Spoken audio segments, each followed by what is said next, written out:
All right, so we're going to go ahead and look at doing a jump scare inside of Unreal Engine. So again, it's pretty simple, but we do have to create what's called a sequence. So let's go ahead and do that. First thing I'm going to do is grab a cube. This cube is going to be what I use to animate with. So then I'm going to go ahead and go to cinematics, add level sequence. I'll call this cube move. And right now it's just being saved to my default content folder, so you can see it right there. All right, now I need to do is add this track. I need to add this actor, so I'm going to click on track, actor sequence. I'm going to click on cube. And then if I open up transform, we can see it has location, rotation, and scale. So I'm going to go ahead and hit S, which is going to keyframe it right there. And now what I'm going to do is I'm going to slide forward to frame 30. Actually, I'll make this 60 frames a second. Slide forward to frame 60, or thereabouts. Slide this, and hit S. And then if I come over here, I can just go ahead and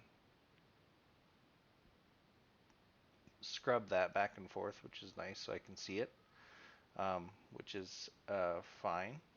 And then this is my total animation time. I'm going to go ahead and drop that down to 120. That way I can put a delay in here and stop it. Now I want the object to disappear. So to make it disappear, I'm going to go to 61. And I'm going to drop it under the floor and hit S. So it's going to slide and just disappear. Okay, and that's it for the animation sequence. So now what I have to do is I have to call this sequence. So go ahead and save it. I'm going to go ahead and open my level blueprints.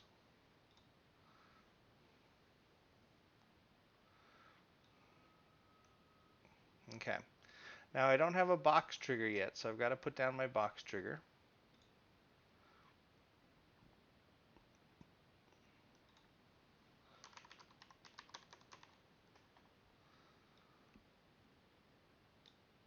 So this is my box trigger that's going to actually trigger the event for us. All right, so my box trigger selected, I'm going to right click, add event for box trigger, collision, on actor begin overlap. I'm going to pull this off and I'm going to create sequence, create level sequence player. And that sequence is going to be cube move. I'm going to go ahead and grab my sequence, which is in the level. Right click, create reference to cube move. I'm then going to come off of this and hit play, sequence. So play sequence player right there. And it's going to give me this little guy right here who's looking for a target. So I'm going to go ahead and plug that in. Now, I need to pause it at the end so it doesn't reset. Because right now, if I just compile this, save it, and hit play,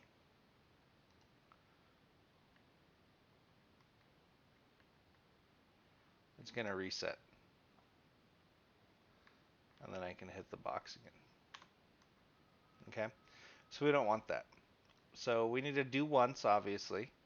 So I'm going to pull off of the front, do once, put that there, come off of here, and I'm going to do a pause, sequence.